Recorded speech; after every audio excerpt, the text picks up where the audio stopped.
ईशान गुप्ता आपको वेलकम करता हूं सबको हमारी क्लासेस के अंदर। हमारी सीए कोचिंग में आप सबका स्वागत है। सबसे पहले मैं ये मौका लेना चाहूँगा आप सबको कंग्रेचुलेट करने के लिए कि आप सभी ने सीपीटी क्लियर किया। ना ही केवल सीपीटी क्लियर किया, अब आप ये डिसीजन ले रहे हैं कि आपने अपनी लाइफ के अंदर सीए का कोर्स परस्यू करना है आगे, यानी कि आप कहीं ना कहीं अब सीए की तरफ मूव करना शुरू कर चुके हैं फर्स्ट स्टेप को क्लियर करके। आईपीसीसी जो कि सीए के अंदर सेकेंड लेवल का मुकाम रखता है, इसके अंदर कई सारी डिफ़िकल्टीज आप फेस करेंगे। डिफ़िकल्टीज यही नहीं कि सिर्फ पढ़ाई के मामले में, डिफ़िकल्टी इस चीज़ से कि आपको काफ़ी कुछ सीखना पड़ेगा ताकि आप सीए के जर्नी के अंदर फर्दर आगे जा सकें, जहाँ पे हम सब आपकी मदद करेंगे। तो स्वागत है आपका हमारी क्लासेस के अंदर। आज हम बातें करेंगे कुछ कॉस्टिंग और फाइनेंशियल मैनेजमेंट के बारे में, जो आपका ग्रुप 1 का एक बहुत ही इंपॉर्टेंट सब्जेक्ट है। 100 मार्क्स कैरी करता है और इसके अंदर जैसा कि आपका नाम है, जैसे कि इस सब्जेक्ट का नाम है कॉस्टिंग एंड फाइनेंशियल मैनेजमेंट, इसको हम दो ब्रॉड पार्ट्स के अंदर डिवाइड कर सकते हैं, जहाँ पे कॉस्ट एंड मैनेजमेंट अकाउंटिंग का कुछ पार्ट आता है और फाइनेंशियल मैनेजमेंट का एक पार्ट आता है। अगर हम देखें दोनों की मार्किंग अप्रॉक्सीमेटली 50-50 मार्क्स का रहता है ये। इसके अंदर से आज हम शुरू करेंगे आपके साथ फाइनेंशियल मैनेजमेंट। हाँ जी, एफएम काफ़ी ही इंपॉर्टेंट सब्जेक्ट है ये, ना ही केवल आपके लिए एग्जामिनेशन के लिए बट फ्यूचर में जाके आप फाइनेंस जब हैंडल करेंगे उसके लिए। फाइनेंशियल मैनेजमेंट, सबसे पहले वर्ड को समझते हैं कि फाइनेंशियल मैनेजमेंट का मतलब क्या है। फाइनेंस यानी कि पैसा, पैसा और उसकी मैनेजमेंट यानी कि किस तरीके से उस चीज़ को एफिशिएंटली यूटिलाइज किया जाए, उस चीज़ के बारे में हम बात करते हैं इस सब्जेक्ट के अंदर। आपने सुना होगा कंपनीज के अंदर सीईओज होते हैं, चीफ एग्जीक्यूटिव ऑफिसर्स, और सीएफओज होते हैं, चीफ फाइनेंशियल ऑफिसर्स। तो जब सीईओ होते हैं तो सीएफओ की क्या ज़रूरत पड़ गई। जो चीफ फाइनेंशियल ऑफिसर्स होते हैं उनका बेसिकली काम यही होता है फाइनेंस को मैनेज करने का, कि कंपनी को सस्ते से सस्ते दामों पे पैसे कहाँ से मिलेंगे और उस पैसे को वो कहाँ लगाएंगे, इस चीज़ के बारे में चीफ फाइनेंशियल ऑफिसर यानी कि सीएफओ डिसाइड करता है। तो आप सबके पास ये मौका है कि आप सीएफओ की कुर्सी पे बैठ के ये सारे क्वेश्चंस, ये सारा सब्जेक्ट पढ़ सकते हैं। सोचिए कितना इंटरेस्टिंग होगा कि आपके सामने एक क्वेश्चन रख दिया जाए और आपसे पूछा जाए, बताइए क्या इसके अंदर इन्वेस्ट करना चाहिए पैसा या नहीं करना चाहिए, बताइए पैसा कहाँ से लेकर आए जो हमें सस्ता पड़ेगा, बताइए ऑपरेशंस में कितना पैसा चाहिए। तो सोच के देखेंगे तो काफ़ी इंटरेस्टिंग चीज़ लगेगी आपको। या फिर आप अगर दूसरे तरीके से इसको करेंगे तो सिर्फ क्वेश्चन सॉल्व करते रह जाएंगे, जहाँ पे आपकी मेंटल एबिलिटीज़ के अंदर कोई चेंज नहीं आएगा। अगर आप इसको इस तरीके से एनालिटिकल तरीके से सोचेंगे तो कहीं ना कहीं आपको पर्सनल लेवल पे भी फ़ायदा होगा। फॉर एग्जाम्पल, मान लीजिए आपके दो दोस्त हैं, आपको पैसों की ज़रूरत पड़ती है, आपको अपने दोस्त को घुमाने लेके जाना है। सबके दोस्त होते हैं ऐसे। अभी 14 फरवरी भी गया है पीछे, तो सभी घुमाने के लिए लेके गए होंगे। जो भी वीडियोस देख रहे हैं सभी घुमाने के लिए लेके गए थे या नहीं? चलो, जो भी लेके गए होंगे उनको ये बात समझ में आ रही होगी कि दोस्तों से कभी ना कभी पैसों की ज़रूरत पड़ ही जाती है। मान लीजिए आपके सामने दो दोस्त हैं, आपको 5,000 रुपये की ज़रूरत है। एक दोस्त कहता है कि यार मैं तेरे को 5,000 रुपये दे देता हूँ, पर तू मुझे 500 रुपये वापस देगा साथ में एडिशनल, यानी कि 5,500 रुपये तू मुझे 1 महीने बाद देगा। तो आप सोच के देखो आपको कितने जेब से पैसे देने पड़ गए, 5,500। तो मैं आपसे पूछूं, दूसरा दोस्त जो है वो आपसे कितने पैसे मांगे कि आप उसकी ऑफर एक्सेप्ट कर लोगे, यानी कि आप दूसरे दोस्त से पैसे लेने के लिए तैयार हो जाओगे। अगर वो 5,500 से कम का ऑफर लगाता है तब आप उससे पैसे लेने के लिए तैयार हो जाओगे या नहीं? बिल्कुल आप तैयार हो जाओगे। अगर इसी डिसीजन को, ये जो आपने डिसीजन अभी लिया, जो आपने मुझे बताया एक सिंपल लेवल पे, इसी डिसीजन को हम कुछ पैरामीटर से बढ़ा दें तो वही होते हैं फाइनेंशियल डिसीजंस, जो मैनेजमेंट में हर वक्त लेने पड़ते हैं। इस चीज़ को समझाने के लिए थोड़ा सा मैं डायग्राम्स को बना के समझाता हूँ।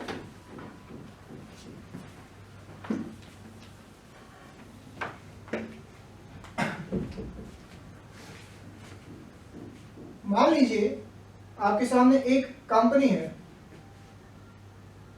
कंपनी हो सकती है, कोई भी एंटिटी हो सकती है, एनी वर्किंग ऑर्गेनाइजेशन, कोई भी एक एंटिटी है जिसको पैसों की जरूरत है और हम पैसों के साथ डील कर रहे हैं।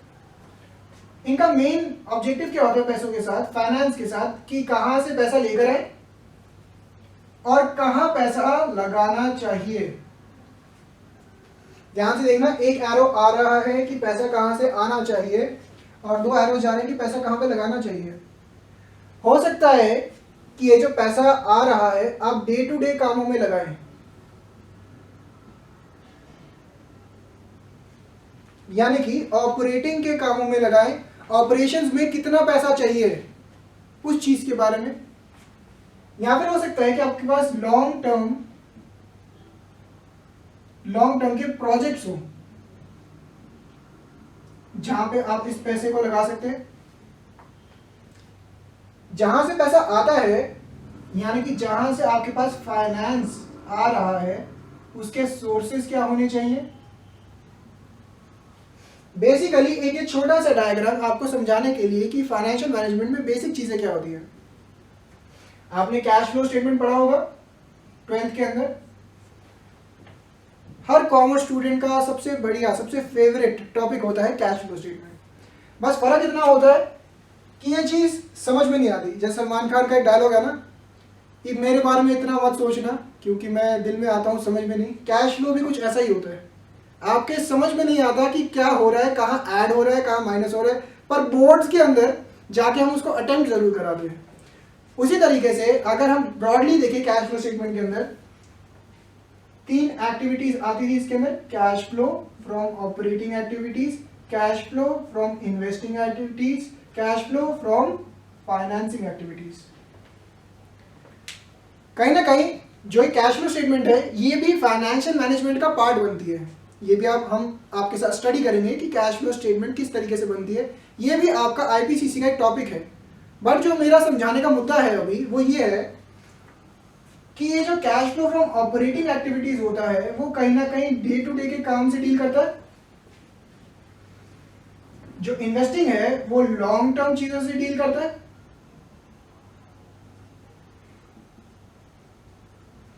और पैसा कहां से लेकर आए उसे हम फाइनेंसिंग एक्टिविटीज कहते हैं। अब इसके अंदर जरा सोच के देखिए, फाइनेंसिंग एक्टिविटीज के बारे में पहले सोचते हैं। जैसे हमने अपने एक फ्रेंड का एग्जांपल लिया था, आप वहां से पैसा लेकर आना चाह रहे थे जहां से आपको सबसे सस्ता पैसा पड़ रहा था, है या नहीं। अब इसी तरीके से मान लीजिए कंपनी को पैसा उठा के लेकर आना है, यानी कि फाइनेंसिंग करनी है, फाइनेंस लेकर आना है, तो वो किस सोर्स से लेकर आएगा। अगर आपके हाथ में डिसीजन छोड़ दिया जाए तो आप क्या करेंगे, उस सोर्स से पैसा लेकर आएंगे जहां से सबसे सस्ता पैसा पड़ेगा।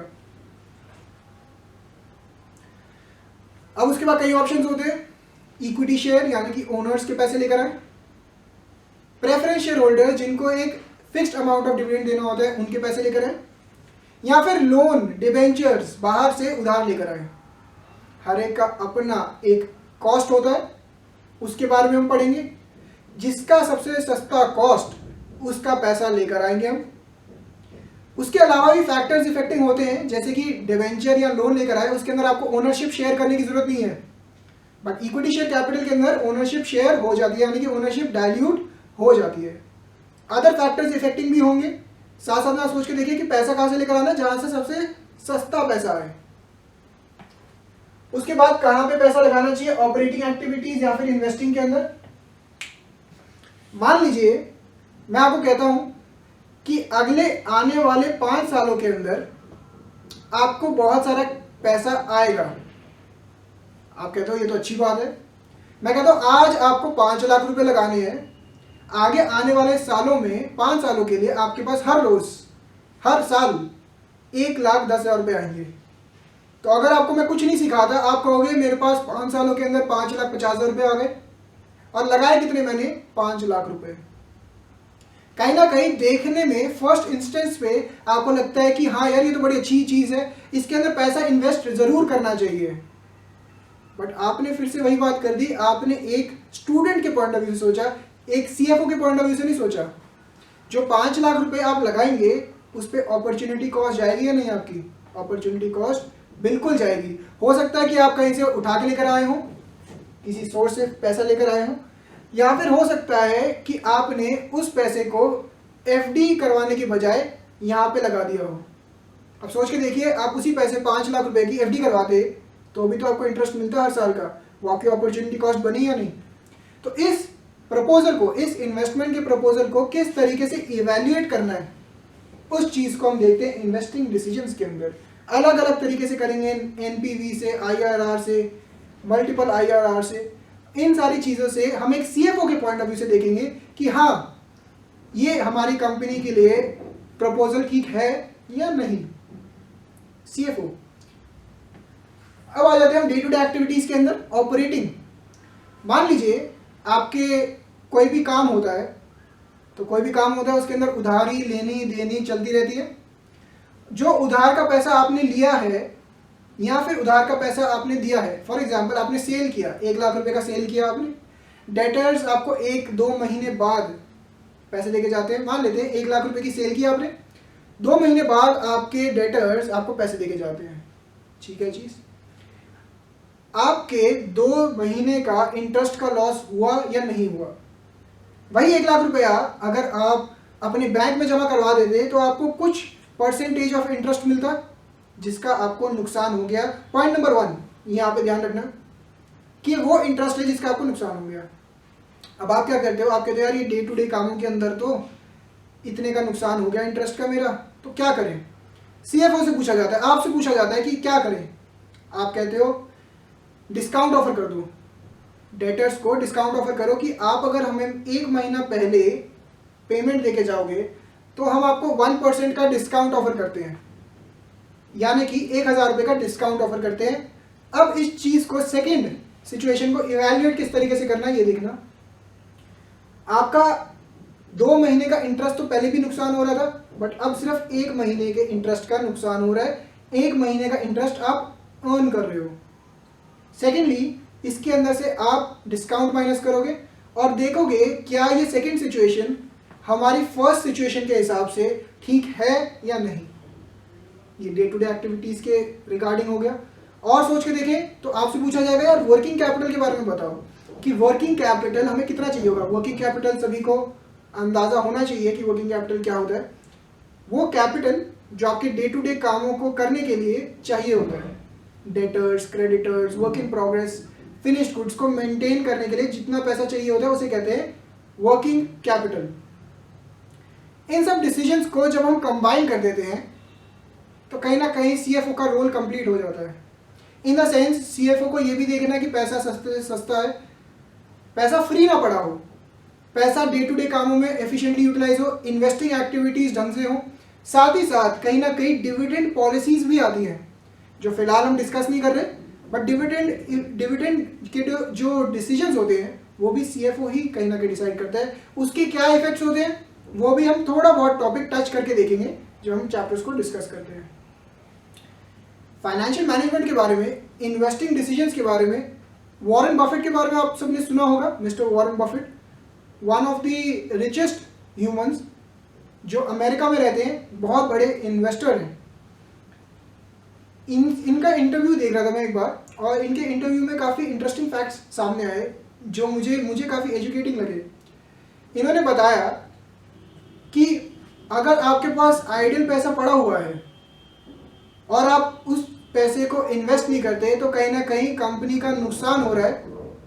ऐसा ना सोचें कि आपके पास पैसा पड़ा हुआ है तो बहुत ही अच्छी बात है। सोच के देखिए, अगर आप आइडियल पैसे को कहीं ना कहीं यूटिलाइज नहीं कर रहे तो आपका पैसा वेस्ट पड़ा हुआ है, उस पर कहीं ना कहीं कॉस्ट लग रही है।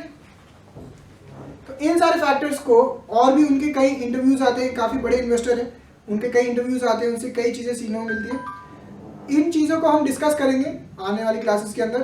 फिलहाल हम शुरू करते हैं अपने एक चैप्टर से जिसका नाम है लीवरेज। लीवरेज से हम शुरुआत करते हैं।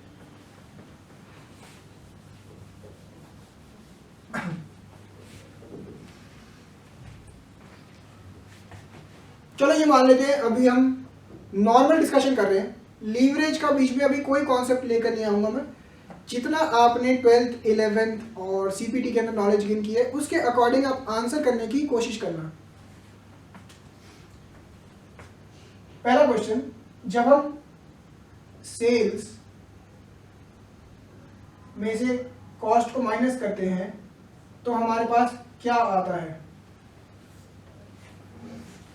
जब हम सेल्स में से कॉस्ट को माइनस करते हैं तो यूजुअली हमारे पास प्रॉफिट आता है। हो सकता है कि कॉस्ट सेल से ज्यादा हो,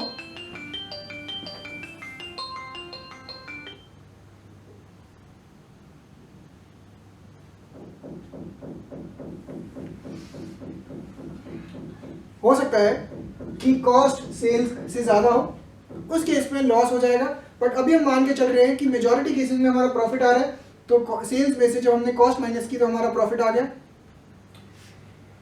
इसी सेल्स को हम दो पोर्शंस में डिवाइड कर सकते हैं, वेरिएबल कॉस्ट, इसी कॉस्ट को हम दो पोर्शन में डिवाइड कर सकते हैं, variable cost and fixed cost. यानी कि सेल्स में से जब हम variable cost and fixed cost minus कर देंगे तब भी हमारा प्रॉफिट ही आएगा। तो मैं इस चीज को कुछ इस तरीके से लिख देता हूं, सेल्स माइनस वेरिएबल कॉस्ट। यहां पे एक चीज आएगी जिसका मैं अभी टेक्निकल नाम दूंगा, उसके अंदर से माइनस किया हमने फिक्स्ड कॉस्ट, तो हमारा क्या आ रहा था? प्रॉफिट। यहां तक अभी कोई चेंज नहीं है, इसका हम नाम दे देते हैं कंट्रीब्यूशन। यानी कि सेल्स में से वेरिएबल कॉस्ट गया, कंट्रीब्यूशन है, उसके अंदर से फिक्स्ड कॉस्ट गया, प्रॉफिट आ गया। ये होता है earning before interest and tax. यानी कि कोई भी एंटिटी जब ये प्रॉफिट अर्न करती है तो इस प्रॉफिट पे आप टैक्स भी पे करते हो और इसी प्रॉफिट में से आप इंटरेस्ट की डिडक्शन भी क्लेम करते हो। देखना, अभी आप आईपीसीसी के अंदर ग्रुप 1 के अंदर टैक्सेशन भी पढ़ोगे तो आपको पता लगेगा कि ये प्रॉफिट में से इंटरेस्ट की डिडक्शन अलाउ हो जाती है। कुछ टर्म्स जो है वहां पे आपको क्लियर होंगे कि डिडक्शन जो मैं बार बार रिपीट कर रहा हूं वो क्या है। इंटरेस्ट इसमें से माइनस करेंगे तो वो आएगा अर्निंग बिफोर टैक्स। अब इसके अंदर से हम टैक्स का कंपोनेंट माइनस करते हैं तो हमारे पास आ जाएगा अर्निंग आफ्टर टैक्स। अब ये टैक्स किस तरीके से कैलकुलेट हुआ, अभी हमारी अंडरस्टैंडिंग के लिए एफएम के पॉइंट ऑफ व्यू से हम इस टैक्स को मान लेते हैं कोई specified percentage, but in reality in practical life ये जो टैक्सेशन है according to income tax act calculate होता है, जिसके बारे में आपके टैक्स के अंदर डिटेल में डिस्कशन होती है। टैक्स जो कि आपका 100 मार्क्स का अगेन एक सब्जेक्ट है। ये अर्निंग आफ्टर टैक्स आया। अब आप इसके अंदर से डिविडेंड डिक्लेयर करते हो। जिनको डिविडेंड नहीं पता मैं थोड़ा क्लियर कर देता हूं कि डिविडेंड क्या होता है। हमारे शेयर होल्डर्स होते हैं किसी भी कंपनी, मान लो मैं कंपनी हूं, आप सभी क्या है? Share holder. Ultimately share holder यानी कि आप सब इस कंपनी के ओनर्स हो गए।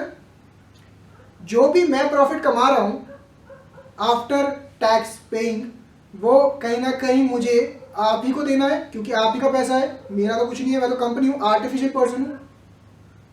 तो जो पैसा मैं कंपनी अपने शेयर होल्डर्स को देता हूं उसे कहते हैं डिविडेंड।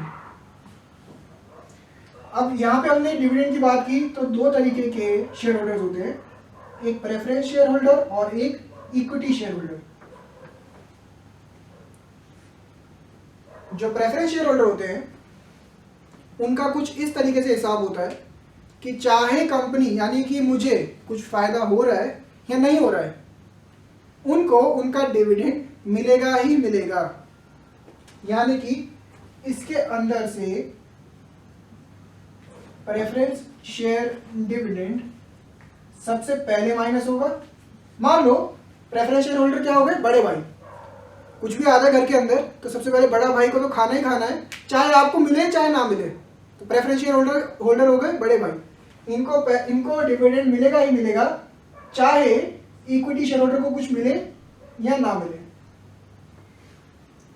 बाकी जो पैसा बच गया वो किसका, मान लो जो ओनर है, आप सभी ओनर है, आप देख रहे हो यार सेल्स की, सेल्स में से कॉस्ट हटाई, फिर फिक्स्ड कॉस्ट हटाई, प्रॉफिट आया, हमारा पैसा कब मिलेगा? आप सभी सोच रहे हैं हमारा पैसा कब मिलेगा? प्रॉफिट आया, आप यहाँ पे उम्मीदें लगा के बैठे हो कि ये पैसा हमें डिविडेंड के तौर पे मिलेगा, बट इससे पहले आपके जो जिनसे आपने लोन ले रखा है वो आगे उठ के उन्होंने कहा यार हमारा इंटरेस्ट दो, वरना हम धरना देना शुरू कर देंगे आपकी कंपनी के बाद। इंटरेस्ट लिया इन्होंने, फिर आया अर्निंग बिफोर टैक्स, आप अभी भी उम्मीदें लगा के बैठे हो कि हमें पैसा मिलेगा, हमें डिविडेंड मिलेगा, इक्विटी शेयर होल्डर्स आप सब। तो गवर्नमेंट आ जाती है, गवर्नमेंट कहती है कि हमारा टैक्स दो वरना आपकी कंपनी बंद करवा देंगे। टैक्स दे दिया, जो पैसा बचा आप इस पे उम्मीदें लगा के बैठे हो। जब ये डिस्ट्रीब्यूट करने की बात आई तो आपके जो बड़े भाई हैं यानी कि प्रेफरेंस शेयर होल्डर हैं वो आ गए, उन्होंने कहा कि हमें पहले डिविडेंड दो, फिर आपका डिविडेंड डिक्लेयर होगा, फिर डिस्ट्रीब्यूट होगा जो भी होना है। चलो आपने ये पैसा डिस्ट्रीब्यूट कर दिया, अब यहाँ पे फिर आप कहते हो ये जो पैसा है ये तो हमारा है, earnings for equity share holder. सोच के देखो, अगर कंपनी बहुत ज्यादा फायदे में है तो इक्विटी शेयर होल्डर के लिए बहुत ज्यादा पैसा बचा होगा, अगर कंपनी नुकसान में चल रही है तो कहीं ना कहीं बीच में ही कहीं दम तोड़ देगी और आपको यानी कि इक्विटी शेयर होल्डर ओनर्स को कुछ पैसा नहीं मिलेगा। लीवरेज के अंदर इस तरीके से एक बेसिक चार्ट है, जिस चार्ट को मैंने आपको कहीं ना कहीं एक्सप्लेन करने की कोशिश की और आपको काफी हद तक समझ में आ गया होगा।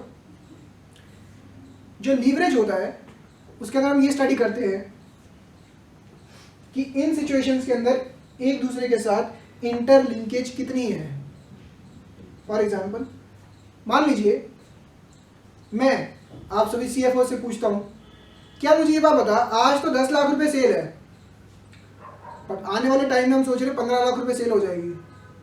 जब 15 लाख रुपए सेल हो जाएगी तब हमारे पास ईबीआईटी कितना होगा? तो आप सोचने लगोगे यार ईबीआईटी कैसे निकाले।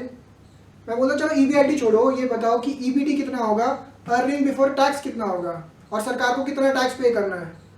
तो आप फिर से सोचने लग जाओगे यार ये कैसे, क्या सवाल है। इस सिचुएशन के अंदर आपको लीवरेजेस की कैलकुलेशन हेल्प करती है, जहां पे आपको ये पता लगता है कि हाँ यार अगर इसके अंदर इतना चेंज आया तो उसका ट्रिकल डाउन इफेक्ट यानी कि उसका ईबीआईटी ईबीटी पे क्या इफेक्ट पड़ेगा, ये चीज स्टडी करवाती है लीवरेज एनालिसिस। ये चार्ट अगर आपको समझ में आ गया तो मैं इसको हटा देता हूं या फिर इसके साइड पे ही लिख लेते हैं। 3 तरीके के लीवरेजेस होते हैं।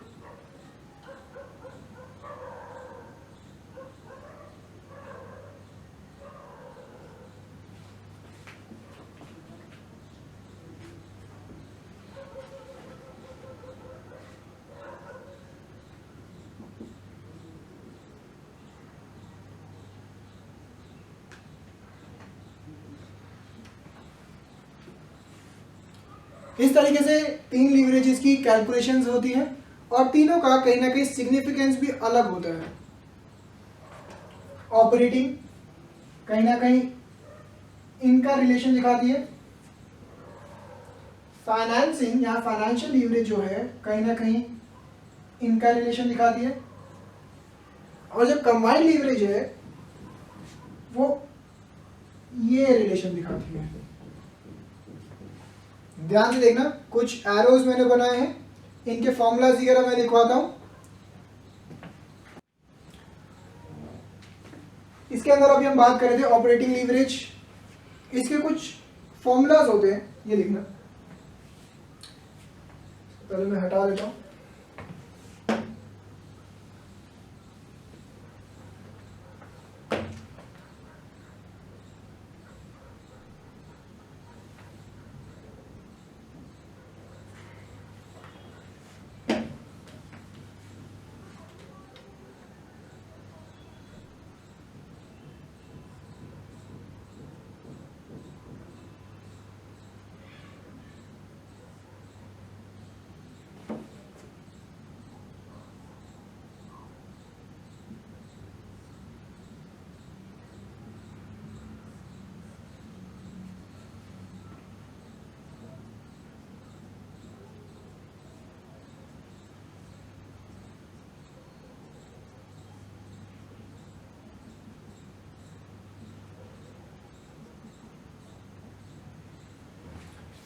हाँ जी, अभी मैं आपको समझा रहा था कि जो operating leverage, financial leverage, combined leverage है, ये हमें स्टडी करने में हेल्प करती है कि जब एक चीज़ चेंज होगी तो उसका ट्रिकल डाउन इफेक्ट क्या होगा, ये चीज़ समझा रहा था मैं आपको। अब देखते हैं ऑपरेटिंग लीवरेज के बारे में। जो ऑपरेटिंग लीवरेज का फॉर्मूला होता है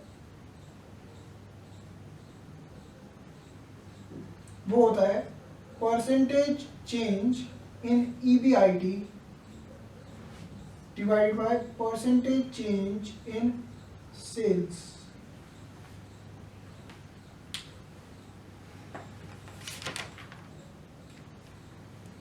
क्या होता है?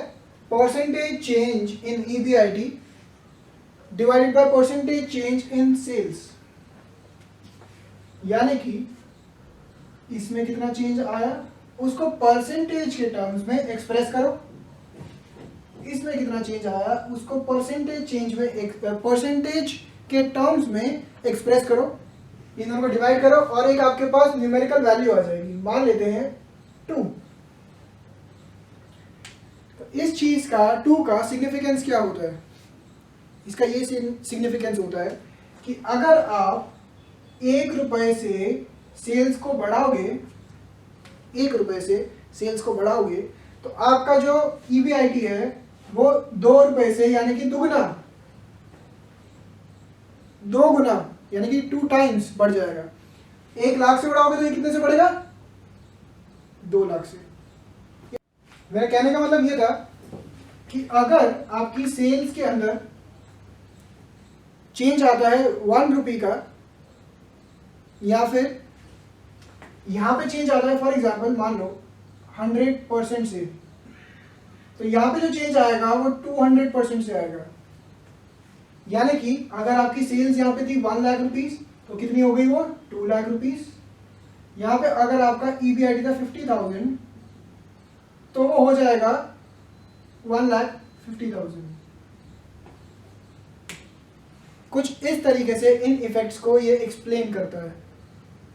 अब मान के चलिए फर्दर स्टडी करते हैं फाइनेंशियल लीवरेज।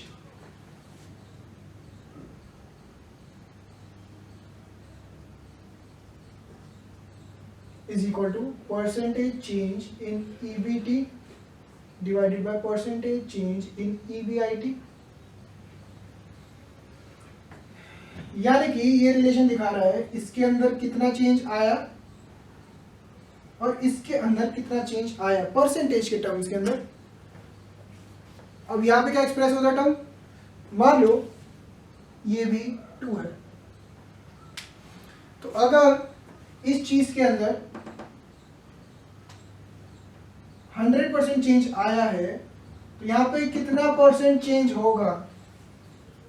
अगेन 200% का चेंज होगा। कंबाइंड के अंदर क्या होगा? सेल्स और EBT के अंदर एक रिलेशन दिखाया जाएगा कि सेल्स और EBT के अंदर क्या रिलेशन बैठता है कि सेल्स के अंदर कितना परसेंट चेंज आएगा, उसकी वजह से EBT कितना परसेंट चेंज लेकर आएगा। तो इसी के साथ हम अपना फर्स्ट लेक्चर कंक्लूड करते हैं और आगे आने वाले लेक्चर्स में हम आपके साथ बने रहेंगे। आप रेगुलरिटी मेंटेन करके रखना और हम मेहनत करके आप और मैं आपका टारगेट अचीव करेंगे ताकि आपका IPCC फर्स्ट राउंड में ही क्लियर हो जाए। और thank you very much, good bye. Hello friends, my name is Mayank Maheshwari and my name is Ishan Gupta. Hope आप लोग हमारे वीडियोस एंजॉय कर रहे हैं एंड आपको कोई ना कोई यूजफुल इन्फॉर्मेशन उनमें से जरूर मिल रही है। अगर कोई ऐसा कॉन्सेप्ट है जो आप हमसे समझना चाहेंगे तो कमेंट सेक्शन में जाके उसके बारे में ज़रूर लिखिए ताकि हम वीडियो तैयार करके आपको वो कॉन्सेप्ट जल्द से जल्द समझा सकें। फर्दर आप हमारा चैनल जरूर सब्सक्राइब करें जिससे कि आपको यूजफुल इन्फॉर्मेशन मिलती रहे। Keep watching our channel. Bye.